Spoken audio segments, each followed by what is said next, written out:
இஸ்ரவேலின் ஜெயபலமான தேவனுக்கு மகிமை உண்டாவதாக. கர்த்தருடைய பிள்ளைகளாகி உங்கள் எல்லாரையும் கர்த்தருடைய நாமத்தில் நான் வாழ்த்துகிறேன்.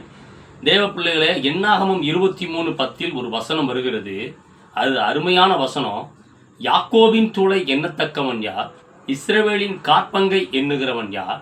நீதிமான் மரிப்பது போல் நான் மரிப்பேனாக, என் முடிவு அவன் முடிவு போல் இருப்பதாக என்கின்ற ஒரு வசனம் வருகிறது. பாருங்க, இந்த வசனத்தினுடைய அர்த்தம் என்னன்னா, பிலேயாம் இஸ்ரவேல் ஜனங்களை சபிக்க வந்தார். இஸ்ரவேல் ஜனங்களை அவர் சபிக்கத்தான் வந்தார்.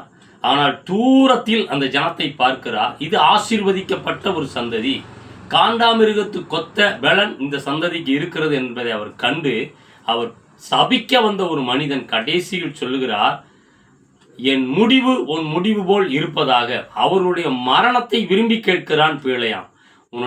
என்னுடைய மரணம் கூட உன்னுடைய மரணத்தை போல இருக்க வேண்டும் என்று பிலேயாம் விரும்பி கேட்டு சென்றான்.